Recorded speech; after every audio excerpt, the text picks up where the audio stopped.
Hey Akash, good morning. How are you? I'm good really, morning sir.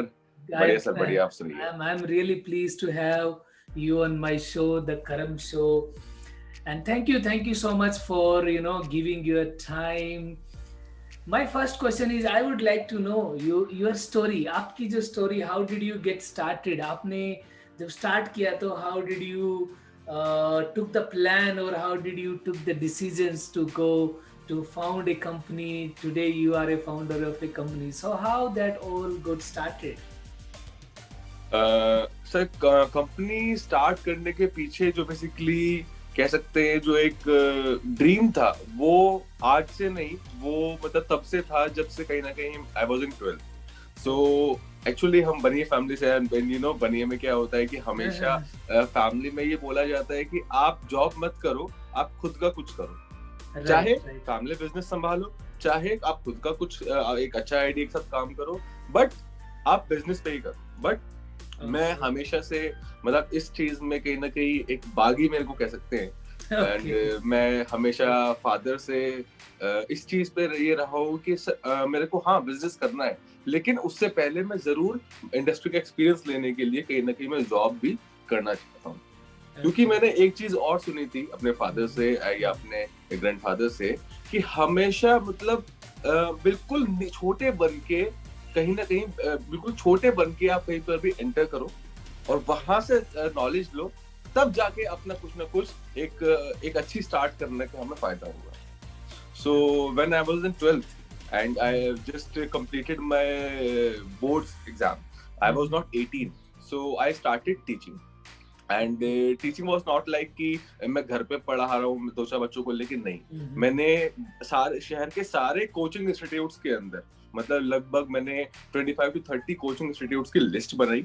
And हर किसी में approach करना start किया कि I am this and this, I am just pass out from this, and अपने आप को कहीं ना कहीं रिप्रेजेंट करना स्टार्ट किया, जो Okay. कि एक कोचिंग इंस्टीट्यूट के फाउंडर को पसंद आ गई कि यार तू इतना छोटा सा है और 17 साल का है और तू तेरे तेरे मन में ये आइडिया कैसे आया कि मैं जाऊं कोचिंग्स में.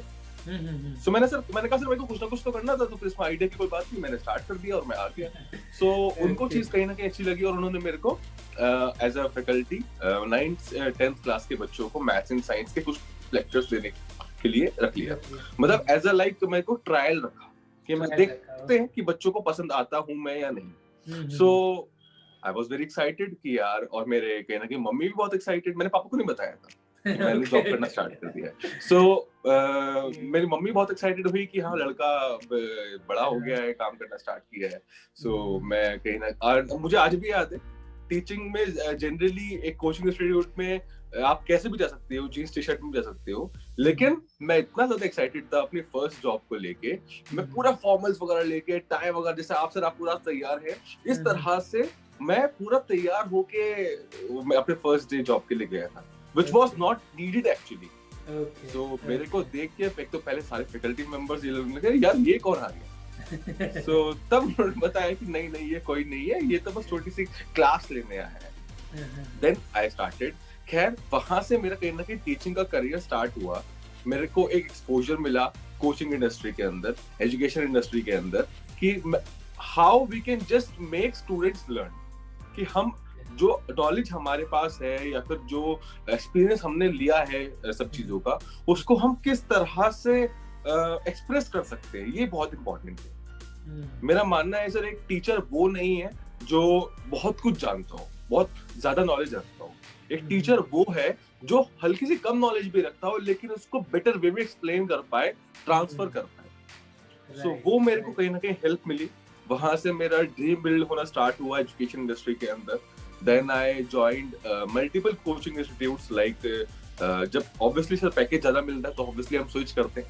सो जैसे जैसे मेरी ग्रोथ होती रही, I remember my first salary, first income was 4,788 rupees, right. So 4,700 रुपए के आसपास का मेरा फर्स्ट सैलरी था, which went up to like my last job was in Byju's learning application. So वहाँ पे मेरा 10 lakhs का पैकेज था, यानी कि it must be around 87,000 के आसपास per month. So from 4,700 to 88,000 something. ये जो पूरी जर्नी है इसके अंदर मैंने छोटे बड़े हर जगह कंपनीज के एक्सपीरियंस लिया, एंड जितनी भी चीजें मतलब जो मेरे वर्टिकल्स में नहीं थी, मैं जिस प्रोफाइल में नहीं भी था, मैं वहां पे भी जाके वहां के भी लोगों से इंटरेक्ट करके न कि उनकी नॉलेज गैदर करने की कोशिश करता था, क्योंकि मेरा कहीं ना कहीं स्टार्टिंग से ड्रीम था, वही पापा वाली बात की, खुद का कुछ करना एक दिन। सो मेरा वो ऑलरेडी ड्रीम था। सो मैं उन सबसे नॉलेज लेता था कि क्योंकि जब मैं अपनी कंपनी स्टार्ट करूंगा तो मेरे को हर प्रोफाइल की नॉलेज होनी चाहिए, not just in sales, not just in marketing, but everything. क्योंकि सर एक स्टार्टअप जब हम करते हैं तो स्टार्टअप के बाद उसको एज एक कंपनी बनाना, ये जो ट्रांजिशन होता है ये भी बहुत मतलब कहीं ना कहीं बहुत पेनफुल होता है, बहुत सारी चीजें हमको नहीं मालूम होती एज अ फाउंडर। सो वो मैंने कहीं ना कहीं हर कंपनी से लेना स्टार्ट किया। ड्रीम मेरा स्टार्टिंग से जैसे मैंने बताया, लेकिन उसको फिर मैंने इंडस्ट्री एक्सपीरियंस से लिया, तब जाके मैंने एक कंपनी फाउंड करी लास्ट ईयर अगस्त में, इन दिस कोविड पीरियड। क्योंकि सर कोविड पीरियड के अंदर जब मैंने मार्च के अंदर ये कोविड सारा का सारा बहुत ज्यादा हो गया, लॉकडाउन लगाना पड़ा, अप्रैल के अंदर वी सॉ कि करोड़ों लोगों की जॉब गई है, करोड़ों लोग अपने घर से बाहर हैं, उनको कहीं ना कहीं एक ये फीलिंग थी कि किसी भी तरह बस जान बच जाए। और ऐसे में केवल एक प्रोफेशन है जो सर से कहीं निकल के आया, दैट वाज हम कह सकते हैं कि गवर्नमेंट जॉब था, जहाँ पे एक सेंस ऑफ सिक्योरिटी कहीं ना कहीं लोगों को फील हुई, क्योंकि प्राइवेट जॉब वाले तो सबसे ज्यादा अफेक्टेड थे। उसके अलावा बिजनेसमैन, मतलब बिजनेस चाहे कितना भी बड़ा किसी का रहा हो, कितना भी टर्नओवर वो करता हो, 10 लाख करता हो, 10 करोड़ करता हो, 100 करोड़ करता हो, एकदम से जीरो हो गया, वो जीरो हो गया तो इनकम जीरो हो गई। सो ये सब चीजें जब मैंने देखी, जब लोगों को प्लेसमेंट्स नहीं हो रहे थे, ऑब्वियसली जब लोगों की जॉब्स जा रही हैं, तो जो अभी इस साल पास आउट हो रहे हैं बच्चे, बीटेक के, एमबीए के, बीबीए के, व्हाटएवर जो भी वो कोर्स करके निकलते हैं, जब जिनकी जॉब थी वही जा रही है, तो जो पास आउट हो रहे हैं वाले बच्चों की तो मिलेगी नहीं ना, मिलेगी नहीं। राइट। तो वो कहीं ना कहीं मेरा आइडिया मेरे को एकदम से क्लिक करना स्टार्ट किया अप्रैल मई के दौरान कि I think this is the right time when we can start something to help these people, जो कॉलेज स्टूडेंट्स हैं, जो अभी कहीं ना कहीं ट्रेनिंग्स कर रहे हैं, जो कभी इंटर्नशिप्स कर रहे हैं, जो कहीं ना कहीं जॉब्स तलाश रहे हैं, और अगले 1-2 साल के अंदर इनको एक अच्छी अपॉर्चुनिटी चाहिए ही चाहिए। अगर 1-2 साल का गैप हो जाएगा पास आउट होने के बाद, तो कहीं ना कहीं वो गैप भी अच्छा नहीं लगता है। When we pass out from BTech or MBA in 2018, and he is appearing in an interview in 2020. So सबसे पहला जो क्वेश्चन होगा वो इंटरव्यूअर का वो एक होगा कि आप 1 साल 2 साल क्या कर रहे थे। राइट। अब अगर वो कैंडिडेट कहता है कि कोविड की वजह से मेरे को जॉब नहीं मिल पाई, तो इंटरव्यूअर समझ जाएगा कि कोविड के दौरान कम हायरिंग हो रही थी, तो वहां पे अगर आपको जॉब नहीं मिल पाई तो कहीं ना कहीं आपके अंदर कुछ वो एबिलिटी नहीं होगी। राइट। सो वो सब चीजें के ध्यान में रखते हुए मैंने एक कंपनी स्टार्ट करी, जहां पर हम बच्चों को सिखा रहे हैं कि किस तरह से वो सॉफ्ट स्किल्स डेवलप कर सकते हैं। मेरा कोई मकसद नहीं है कि मैं किसी को कोई टेक्निकल स्किल्स समझाऊं, मेरा कोई मकसद नहीं है कि मैं किसी को कोई बहुत दुनिया भर का ज्ञान दे दूं कि ये भी सीख लो वो भी सीख लो। दुनिया भर का ज्ञान ऑलरेडी भरा पड़ा है इंटरनेट पे। आप गूगल पे सर्च कर लीजिए, आप यूट्यूब पे सर्च कर लीजिए, एक टॉपिक डालिए, आपको हजारों वीडियोस मिल जाएंगे, और बहुत बड़े-बड़े टीचर्स एंड बहुत बड़े-बड़े प्रोफेसर्स आपको सिखाने के लिए वहां पे मिल जाएंगे फ्री में। बिल्कुल। प्रॉब्लम हमारे इंडिया में कहीं ना कहीं ये है कि हम नॉलेज तो ले लेते हैं, चाहे वो थ्योरेटिकल हो चाहे वो प्रैक्टिकल हो, लेकिन उस नॉलेज को जो हमने भरा उसको कहीं ना कहीं एक्सप्रेस नहीं कर पाते। कह सकते हैं we are shy in nature. Right, मतलब अब इंडियंस वैसे तो शाय है नहीं, वैसे शाय होते तो 1.3 बिलियन की हमारी पॉपुलेशन नहीं होती। लेकिन इस चीज में कहीं ना कहीं हम शाय हैं कि हम इंटरव्यू हुआ तो इंटरव्यूअर सामने बैठे हैं, तो उन्होंने क्वेश्चन पूछना स्टार्ट किए, है वो हमारे टॉपिक के, है वो हमारी नॉलेज के अंदर ही, लेकिन एक्सप्रेस नहीं कर पा रहे। लेकिन और अगर वो क्वेश्चन बाहर से भी आ गया, कई बार ट्रिकी क्वेश्चंस भी पूछे जाते हैं, तो वो वहां पे हम एक आंसर नहीं होता हमारे पास कि हम इसको किस तरह से हैंडल करें कि मेरे को नहीं मालूम इंस्टेंटली कैसे उसको हैंडल करें। एग्जैक्टली। सो वो कहीं ना कहीं मेरे को कमी दिखी, नॉट जस्ट इन कुछ लोगों में बल्कि बहुत सारे लोगों में। एटलीस्ट मैं कह सकता हूँ कि 80-90% पीपल ऐसे हैं जो अपने आप को एक्सप्रेस नहीं कर पाते, वो खुद भी मानते हैं। Okay so okay. मैंने क्या किया, मैंने स्टार्ट किया, अपने इंस्टाग्राम से स्टार्ट किया, अपने वीडियोस डालना स्टार्ट किया, मैंने लोगों के रिव्यूज लेना स्टार्ट करे। आजकल इंस्टाग्राम पे भी बहुत सारी चीजें आ रही हैं जहाँ पे आप पोल कर सकते हैं, लोगों की ओपिनियन ले सकते हैं। तो मैंने राइट क्वेश्चंस पूछने स्टार्ट करे, पोल करने स्टार्ट करे, मैंने R&D करनी स्टार्ट करी खुद से खुद। फिर मैं इस नतीजे पे पहुंचा कहीं ना कहीं कि यस, इसकी डिमांड है वहाँ पे। ओके। लोगों को इसकी जरूरत है सॉफ्ट स्किल्स की, एंड लोग सीखना भी चाहते हैं। Then I started this company and जो आइडिया कहीं ना कहीं मेरे 4 से 5 साल से, मेरे 12th से स्टार्टिंग से था कि खुद का कुछ करना है, वो कहीं ना कहीं एग्जिस्टेंस के अंदर आया इस कोविड पीरियड के अंदर। Okay, that's really awesome. बहुत बहुत अच्छा है कि आपने जो है ना, इनफैक्ट कोविड पीरियड में जो है ना वो चीज़ देखी। अदरवाइज काफ़ी लोग तो डरे थे या ऑफ कोर्स डरे हुए थे, उसमें कोई डाउट नहीं है कि भाई वो डरे हुए नहीं थे। बट ये था कि अब क्या होगा, काफ़ी लोग जो है ना जॉब छूट रही थी। डेफिनेटली आपने उसको एज ए अपॉर्चुनिटी देखा और उसको स्टार्ट किया और लोगों की हेल्प करना स्टार्ट की। That's really awesome. पैनिक हो जाते हैं सर कई बार लोग, जब कोई भी सिचुएशन आती है तो कई बार पैनिक हो जाते हैं कि यार तो बिल्कुल ही खत्म हो गया, आप क्या कर सकते हैं, हाय हाय हाय, है ना। तो उसी में कहीं ना कहीं हम ये सोच सकते हैं कि हम क्या कर सकते हैं लोगों के लिए। बहुत सारे लोगों ने बहुत सारा डोनेशन किया, अपने क्लोथ्स दिए, खाना दिया, फाइनेंशियली हेल्प करी बहुत सारे लोगों ने। सो वो कहीं ना कहीं, जैसे सोनू सूद का भी हम एग्जांपल ले सकते हैं। सोनू सूद जैसे सर, मतलब बेसिकली जहाँ पे कोई इंडस्ट्री का आगे नहीं आ रहा था, वो अपना इनिशिएटिव लेकर आगे आए और एग्जांपल सेट किया कि यस, हम इस हद तक भी लोगों की हेल्प कर सकते हैं। करोड़ों रुपए जो उन्होंने अपनी मेहनत से कहीं ना कहीं कमाए, वो बात अलग है कि उनको पब्लिसिटी मिली और आज उनको अच्छी फिल्म्स मिलने लगी, वो एक अलग चीज है। लेकिन सर ये करने का, मैं कह सकता हूँ, एक जिगर जो होता है ना, ये भी बहुत कम लोगों में है।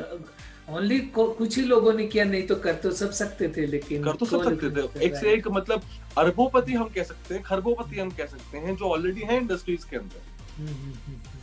सो ये कहीं ना कहीं एक फीलिंग जो सोनू सूद सर वाली है, वो हम सीख सकते हैं कि चाहे कैसी भी सिचुएशन आ जाए, हम ये मानते हैं कि हम प्रॉब्लम में हैं, तो और भी लोग प्रॉब्लम में होंगे, तो किस तरह से अपने से नीचे वाले लेवल के लोगों की हम किस तरह से हेल्प कर सकते हैं। Right, that's really awesome. और अभी अभी आकाश जो है ना, अभी हाउ डू यू प्लान, आपका डे कैसे प्लानिंग में जाता है कि किस चीज़ पर क्या फोकस रहना चाहिए या किस चीज़ पर नहीं रहना? How do you prioritize, how do you plan your day now? Because earlier you were in the job, right? The things were different. Now you are in the, like, you have started the company. Now the things are different. So how do you plan now? Or it is plan basically क्या होता है same? कि job में और जैसे अब business में हम जो डिफरेंस फील करता हूँ मैं, वो ये है कि पहले आपका जो प्लान है, पहले आपका जो स्केड्यूल है, वो डिसाइड करते थे आपके बॉस, जो भी हमारे मैनेजर थे, जो भी उनके सीनियर मैनेजर थे। अब बिजनेस में कोई हमें बताने वाला नहीं है। कोई हमको ये बताने वाला नहीं होता कि आकाश, आपको ये चीज करनी चाहिए, ये चीज करने से आपकी ग्रोथ होगी, ये चीज करने से आपकी कंपनी की ग्रोथ होगी। We have to think everything of our own. अगर हमको कोई स्ट्रैटेजी अप्लाई करनी है, अगर हमको कोई आइडिया अप्लाई करना है, टीम से काम करवाना है, कैसे करवाना है, कैसे हैंडल करना है लोगों को हैंडल करना भी एक बहुत बड़ा टैलेंट है सर। यस। आप रिक्रूटमेंट कर सकते हैं, लेकिन मैनेजमेंट इज एन आर्ट। सो वो कहीं ना कहीं जो हर चीज है, वो हमको खुद ही सीखनी पड़ती है। खुद ही उसके लिए हमको कंसल्टेंट से, बड़े बड़े जो स्पीकर्स होते हैं, जैसे डॉक्टर विवेक बिंद्रा हो, मैं उनका कहीं ना कहीं स्टूडेंट रहा हूँ, उनसे बहुत सारी चीजें सीखता हूँ। सो ये हमें कहीं ना कहीं हमेशा खुद से खुद इनिशिएटिव लेना पड़ता है। सेम बात आती है जो आपका क्वेश्चन है कि हम टाइम कैसे मैनेज करते हैं। हमको, मतलब बिजनेस करने का मतलब ये नहीं है कि अब हम इजी मोड में आ गए हैं। अब तो भाई हम, मतलब पहले 10 घंटे काम करते थे, तो फिर अब हम 4 घंटे 5 घंटे काम कर सकते हैं? नहीं। आप 4-5 घंटे भी कर सकते हैं, लेकिन फिर आप ये एक्सपेक्ट नहीं कर सकते कि आपका बिजनेस ग्रो करेगा। अगर आपने कोई बिजनेस स्टार्ट किया है और आपका ड्रीम है कि आप उसको यहाँ से यहाँ लेके जाए, यहाँ से यहाँ लेके जाए, तो आपको ओवर टाइम काम करना पड़ेगा। और वो ही मैं करता हूँ एक्चुअली। मैं, अगर आप मेरी मतलब पर्सनल्स में जाएंगे, तो फिर मैं रात को 2 बजे, 3 बजे, 4 बजे, 5 बजे तक भी मैं काम करता रहता हूँ। अब ऐसा नहीं होता कि मैं केवल मतलब सामने बैठा हूँ और मैं लगाए पड़ा हूँ, नहीं, मतलब कुछ ना कुछ आइडियाज जो आते हैं, कुछ ना कुछ चीजें जो आती हैं, उसको मैं रात को ही करना प्रेफर करता हूँ, rather than just postponing for tomorrow। तो कई बार तो ऐसा हो जाता है कि पापा कहते हैं कि अरे सोया नहीं, सुबह पापा उठे 6 बजे और मुझे देखा कि मैं काम करता रहा, तो उनको लगा कि मैं जल्दी उठ गया, जबकि मैं सोया ही नहीं। सो इस हद तक कहीं ना कहीं हमको काम करना पड़ता है when we have responsibility of not just our, बल्कि जितने हमारी टीम में लोग काम कर रहे हैं, आपकी कंपनी में काम कर रहे हैं, सो वो उनकी भी कहीं ना कहीं रिस्पॉन्सिबिलिटी हमारी तरफ है। राइट। अगर हम ओवर टाइम वर्क नहीं करेंगे तो हम उनको वर्क नहीं करा सकते। We have to just set an example, and सबसे पहला एग्जाम्पल कहीं ना कहीं लीडर होता है। मैंने एक बात सुनी थी, एक इंटरनेशनल लीडर है, उनका मैं नाम तो नहीं लूंगा, बट उनकी बात मैं बताना चाहूंगा। A leader is the one who goes the way, knows the way and shows the way. Leader is not just कि उसने बोल दिया कि चलो इस तरह। गांधी जी अगर दांडी मार्च करने निकले थे या फिर कोई भी और आंदोलन करने निकले थे, तो उन्होंने ऐसा नहीं बोल दिया कि नहीं तुम ये आंदोलन करो, मैं घर पे बैठा हूँ, मैं मुझे बता देना क्या रिपोर्ट थी, नहीं, खुद जाते थे, वो पूरे भीड़ के सबसे आगे वो होते रहते थे। राइट। तब लोगों को बिलीव आता था कि यस, जो ये बात बोल रहे हैं उसको खुद भी अप्लाई कर रहे हैं। तब जाके लोगों में विश्वास बढ़ता है, तब जाके लोग अपने साथ जुड़ते हैं, तब जाके कुछ हम चेंज क्रिएट कर पाते हैं। सो मेरा मैसेज जितने भी सब लोग हमको देख रहे हैं, एंड जो लोग भी कुछ ना कुछ उनके अंदर कुछ ना कुछ खुद का बिजनेस करने का है, खुद का कुछ स्टार्टअप करने की एक फीलिंग है, बहुत सारे लोगों के मन में वो होती है। तो आप इस चीज के लिए तैयार रहिए कि आपको ओवर टाइम काम करना होएगा अगर आपको चेंज लाना चाहते हो सोसाइटी के अंदर। अगर ऐसे ही बिजनेस स्टार्ट कर लिया और नॉर्मल उसको ऐसे ही चलाना है, तो कोई मतलब बहुत ज्यादा पेन लेने की जरूरत नहीं है। टाइम मैनेजमेंट मतलब ये आप मान के चलो कि लाइक 24 आवर्स में से आपको 12 घंटे, 13 घंटे, 14 घंटे, 16 घंटे, 18 घंटे आपको जो आपका आइडिया है उसमें काम करना चाहिए, तब जाके फायदा है। Okay. This is the difference between like जो मैंने जॉब में फील किया एंड जो बिजनेस में फील किया। यहाँ पे हमारा खुद की ओनरशिप है, हमें आगे बढ़ाना है। ऑब्वियसली जॉब के अंदर इतनी ओनरशिप नहीं होती, पता होता है कंपनी का work. We have to just fulfill our working timings. Yes. Okay. Next question is, what did you learn in Byju's? This is an industry. They are growing in a different way, right? Now the Byju's is a big company. They took up the market. So what did you learn that how the industry is going, how the future of that Byju's and the industry of education that is going on? The thing I like the most of Mr. Byju, जो बाइजू रविंद्रन है, जो बाइजू के founder है, when I was in Bangalore, so मुझे कई बार मौका मिला उनसे लाइव मिलने का, उनके साथ कुछ इंटरेक्शन करने का। so जो चीज मैंने पर्सनली उनसे मीट करके फील की, और जो मैंने उनके बारे में हम सुनते थे, जानते थे, जो इंडस्ट्री में देख रहे हैं, सबसे अच्छी चीज मेरे को ये लगी कि they are very convinced about what they are doing. Like for example, अगर हमने कोई चीज स्टार्ट कर दी और हमें खुद ही बिलीव नहीं है कि हम वो चीज कर पाएंगे भी या नहीं कर पाएंगे, लोगों को उसकी नीड है भी या नहीं, लोग उसको पसंद करेंगे भी या नहीं, ये कहीं ना कहीं बहुत सारे डाउट्स इफ बट जो हम करते हैं कि what if I fail, what if people won't relate to it, what if people don't buy it और समथिंग, वो जो चीज हम बहुत सारे इफ बट करते हैं, ये बहुत सारे जो हम शंकाएं अपने मन में पैदा करते हैं, कोई और नहीं करता, हम ही करते हैं एक्चुअली। राइट ये बिलीफ एंड परसिस्टेंस जो है सारा का सारा, सो वो कहीं ना कहीं से हमको बाहर निकल के we have to be 100% convinced. जो मैंने बाइजू सर के अंदर, मैंने पर्सनली उनके अंदर देखा, उन्होंने एक प्रोडक्ट डेवलप किया, उन्होंने एक ई लर्निंग का पूरा प्रोडक्ट डेवलप किया, कैसे भी किया, फंडिंग वगैरह लगा के पूरा इन्वेस्टमेंट करके पूरा प्रोडक्ट डेवलप किया, एक ऐप अच्छा सा बनाया, ऐप का इंटरफेस अच्छा सा बनाया जो लोग को एंगेजिंग लगा, फिर हम्म, उन्होंने R&D करी, लोगों के रिव्यूज ले, तब हम्म, वो फुल्ली कन्विंस्ड हो गए। उन्होंने पोटेंशियल देखा मार्केट के अंदर, कितना बड़ा हमारा कंट्री है, हमारे हम्म, कंट्री के अंदर कितनी नीड है ऑनलाइन एजुकेशन की एंड ऑल, मतलब जो भी है। उन्होंने सब उन्होंने चीजों को रिसर्च करने के बाद वो जो नतीजे पे पहुंचे कि यस मैं स्टार्ट कर रहा हूँ इस कंपनी को, तब वो फुल्ली कन्विंस्ड हुए और आज भी फुल्ली कन्विंस्ड है। तभी वो इतने एग्रेसिवली मोड में ग्रो करते जा रहे हैं। व्हेन आई जॉइंड बायजूस, उस टाइम पर उसकी इवैल्यूएशन जो थी वो थी केवल $2 बिलियन। ओके। $2 बिलियन। एंड हमने देखा है बायजूस को यहाँ से यहाँ आते हुए। $2 बिलियन से 4 हुआ, 5 हुआ, 6 हुआ, 7 हुआ, 8 हुआ, अभी 11-12 बिलियन डॉलर का वैल्यूएशन उसका हो गया है। बड़े बड़े एड्स कर रहे हैं, इंडियन क्रिकेट टीम का स्पॉन्सर वो बन गए हैं।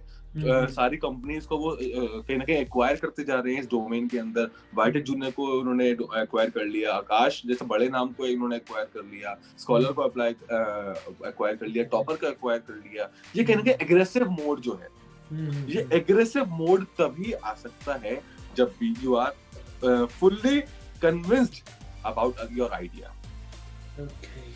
सो ये कहीं ना कहीं मेरी सबसे बड़ी लर्निंग थी अपनी इंडस्ट्री में भी, जो मैं अप्लाई कर रहा हूँ। जो मैंने कोविड के अंदर देखा था लोग किस तरह से परेशान है, मैं उनकी किस तरह से हेल्प कर सकता हूँ। तो जो मैं आइडिया लेकर आया, आई एम 100% कन्विंस्ड कि yes what I am providing इससे लोगों की हेल्प होगी। सो मैं क्यों मतलब चींटी की चाल से काम करूं। Right right right. मैं क्यों ना शेर की तेज से काम करूं कि मेरे को ओवर टाइम काम करके मेरे को कम टाइम में ज्यादा सक्सेस लेना है और लोगों तक पहुंचना है। मैं क्यों चींटी से चाल से काम करूं। ये कहीं ना कहीं एग्रेसिव मोड तब आ सकता है when you are 100% convinced that yes it is giving value to people are going to love it. Okay, that is really awesome कि हमें कन्विंस्ड होना ही होगा। अगर हम ही कन्विंस्ड नहीं है तो बाकी लोगों को भी कन्विंस नहीं कर सकते उस चीज के लिए।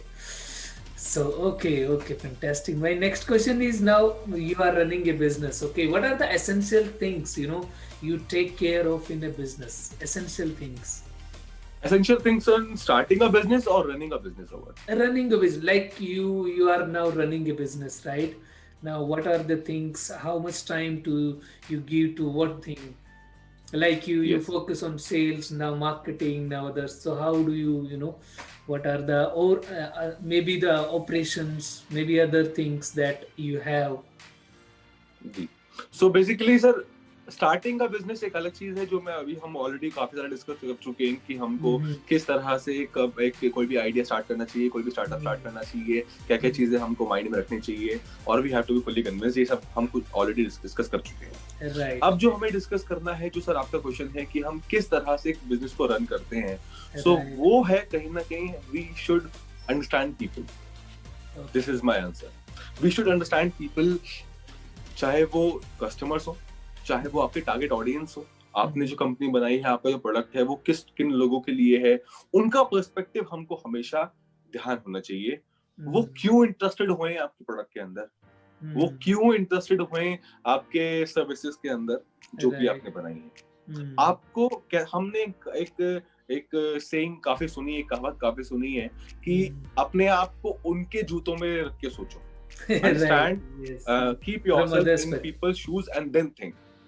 हमने काफी सुना है ये चीज, लेकिन कहीं ना कहीं हम इस चीज को समझ नहीं पाते एक्चुअली ये कहना क्या चाह रही है इस बात। इसका मतलब है कि अगर आप वो होते, अगर आप कस्टमर होते तो आपके सामने अपॉर्चुनिटी आती तो क्या आप उसको पकड़ते? अगर हाँ तो किस वजह से पकड़ते, नहीं तो क्या चीज आपने नहीं कमी लगी वो छोड़ते, उसको आप दूर करते। So we have to understand people. The biggest thing I feel जो हम लोग लैक करते हैं वो करते हैं ऑब्जर्व करने में, and that is the most important thing which I think कि जो हमें सबसे पहले करनी चाहिए। अगर हमको एजुकेशन इंडस्ट्री में ग्रो करना है तो we have to just observe कि एजुकेशन इंडस्ट्री वाले क्या कर रहे हैं। अगर हमको ऑटोमोबाइल इंडस्ट्री में कुछ करना है, हमको क्लोथिंग इंडस्ट्री के अंदर कुछ करना है, हमको एनी इंडस्ट्री के अंदर आप सोचो, आप केवल ऑब्जर्व करो कि उस इंडस्ट्री के जो लोग हैं, उस इंडस्ट्री के जो एक्सपर्ट्स हैं, उस इंडस्ट्री के जो कंसल्टेंट्स हैं, वो क्या कह रहे हैं। उससे हमको कहीं ना कहीं आइडिया आ जाएगा और उस तरह से हम कस्टमर की नीड्स को अगर समझा। मैंने एक मूवी देखी थी, उसका नाम है made in China. Made in कुछ चाइना। दिनों पहले आई थी राजकुमार राव की, उसमें भी कहीं ना कहीं एंटरप्रेन्योरशिप के बारे में काफी दिखाया हुआ है। तो उसमें एक चीज बोली गई है कि अगर आपको एक बड़ा स्टार्टअप बनाना है तो फिर वहां पर आपको कस्टमर के दिल की चाबी अगर आपको मिल गई, वो चाबी अगर आपको एक मिल गई, तो आपको देर नहीं लगेगी जीरो से मल्टी मिलियनर बनने में, ओके। मिलियन डॉलर बिजनेस बनाने में। तो ओके। वो चाबी कहीं ना कहीं वो होता है जो हम लोगों को समझ के ही ला सकते हैं। ये तो बात हो गई कस्टमर के पॉइंट ऑफ व्यू से। लेकिन अगर हमको एक कंपनी का मैनेजमेंट में अगर हम देखें, तो हमें अपनी कंपनी के लोगों को भी समझना पड़ेगा। जो लोग हमारे साथ काम कर रहे हैं, जो काम कर हमारी रहे हैं। कंपनी का कंटेंट डेवलप कर रहे हैं, जो हमारे ऑपरेशंस में है, जो हमारे सेल्स में है, जो हमारे मार्केटिंग में है, जो हमारे एवरीथिंग डिजिटल मार्केटिंग में है, हर किसी में है, हमें उनसे एक अच्छे रिलेशंस जरूर डेवलप करनी चाहिए। अच्छे रिलेशंस जो डेवलप करेंगे, relationship building helps in understanding people. आपको उनका पॉइंट ऑफ व्यू मालूम पड़ेगा, उनका रीजन मालूम पड़ेगा काम करने का, और तब जाके वो अपना 100% दे पाएंगे। राइट। एक सर बॉस के अंदर और एक एम्प्लॉय के अंदर एक गैप होता है हमेशा। गैप मतलब होता है माइंडसेट के अंदर। मैं कम्युनिकेशन की बात नहीं कर रहा, मैं कोई हेजिटेशन की बात नहीं कर रहा, मैं बात कर रहा हूँ एक कहीं ना कहीं माइंडसेट के अंदर एक गैप होता है। बॉस चाहता है ज्यादा से ज्यादा काम होए, बॉस चाहता है, एम्प्लॉय क्या चाहता है, कम से कम काम। Right right right. तो अब बिजनेस को बढ़ाने के लिए क्या नीडेड है कि एम्प्लॉय भी सेम माइंडसेट पे आए, गैप को क्लोज किया जाए, वो गैप को क्लोज करना है। तो वो गैप जो है वो एम्प्लॉय शायद ही कर पाए। बिजनेस किसका है, बॉस का। उसको इनिशिएटिव देना पड़ेगा। बॉस से मेरा मतलब है ओनर का, फाउंडर का, व्हाटएवर। सो उसको ही इनिशिएटिव लेना पड़ेगा कि वो गैप खत्म किया जाए, वो रिलेशनशिप बिल्डिंग की जाए। एक बार एम्प्लॉय एंड मैनेजमेंट एक पेस पर आएंगे, एक डायरेक्शन में काम करेंगे, तब उस कंपनी को कहीं ना कहीं रोकने से कोई नहीं रोक सकता। मतलब बहुत मुश्किल हो जाता है अगर हम एम्प्लॉय भी उतनी ही ओनरशिप से काम कर रहा है जितना मैनेजमेंट काम कर रहा है। तो running in a company we have to just understand people of our own. कई बार हम दुनिया को समझ लेते हैं, अपने घर को नहीं समझ पाते। Right right. तो कंपनी में कस्टमर्स को समझ लिया, लेकिन कंपनी के लोगों को भी समझना पड़ेगा, और एक ही डायरेक्शन में जब काम करेंगे तो डेफिनेटली सक्सेस मिलनी ही मिलनी है। Okay, that's really awesome, Akash. My final question, last question, how do you define life? What is life for you? Simple question, but it's a deep question. So how do you define life? It's a very deep question है, तो ये 3 या 4 words में खत्म हो गया, how is life, but it's a very deep question, as you said. Yes. Life, I can say, is life is a synonym of change. Okay. We have to be and we should be every time ready for the change. Okay. We can't predict what will be in, like, what will happen in next day, what will happen in next month. Yes, we should plan, we should have a goals, we should have a target, what we are going to hit in next particular month or particular year or particular 10 years, what we are going to do. Yes, we should have plans and goals, but we should also be ready for the change and for the improvisation. Okay. क्योंकि like मैंने आपको बताया भी था, it's my personal life, but जब मेरी mom expire हुई, no one expected, it was unexpected. उनको कोई बीमारी नहीं थी, वो सोते सोते ही उनका कहीं ना कहीं जो भी रात में ही कुछ ना कुछ हार्ट अटैक वगैरह हुआ होगा। सो एकदम से लाइफ बदल गई। उससे पहले दिन कुछ और माइंडसेट था, उसके अगले दिन एवरीथिंग वाज चेंज्ड, पूरा मैं हिल गया था। सो ये कहीं ना कहीं मैंने उस चीज के दौरान मैंने कहीं ना कहीं रियलाइज करा कि हमें हमेशा मतलब हमें रिजिड नहीं होना, राइट। हमें हमेशा इम्प्रोवाइजेशन के लिए हमेशा तैयार रहना है।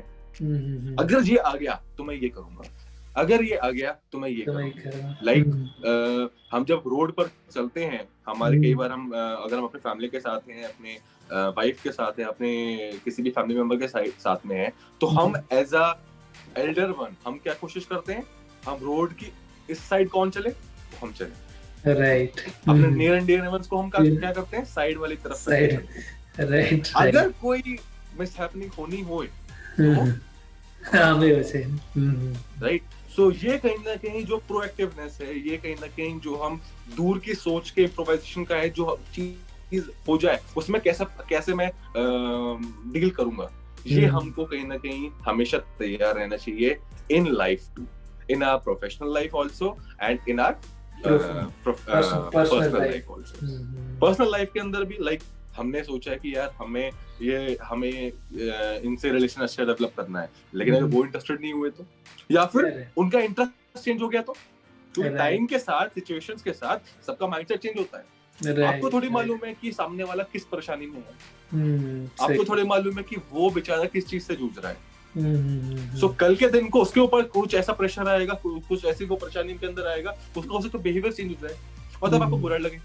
तो वो बुरा लगने से बेटर है कि वी शुड अंडरस्टैंड कि वो बेचारा, अगर किसी के बिहेवियर चेंज हो रहा है, हमारे साथ भी कई बार अगर किसी का बिहेवियर चेंज हो रहा है, so we should stop and think कि शायद वो किसी परेशानी में तो नहीं, तब उसका बिहेवियर चेंज हो रहा है।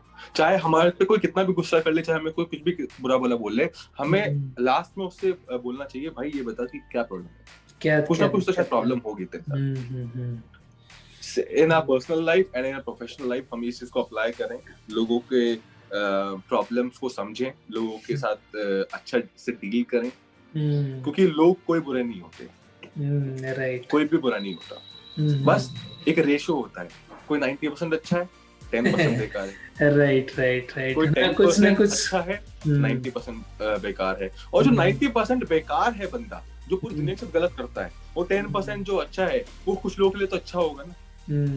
तो जिन लोगों के लिए वो अच्छा है, उनके लिए तो वो अच्छा ही है हमेशा, उनको थोड़ी मालूम होगा कि वो वाली side. Right right right. So we should just be ready for change. We should adapt everything. We should be change. We should be ready for the improvisation, and we should understand people. This is life, I guess. Okay, Akash. Thank you so much. It was lovely discussion with you, and you shared so much, wisdom, and definitely, I am also, the listeners also are going to apply these things. So thank you so much. Thank you so much, sir. आपने मेरे को invite किया, and it was like इतना सब कुछ जो हमने कहीं डिस्कशन किया, आपने अपनी चीज बताई, एंड आपके बारे में मैंने पढ़ा।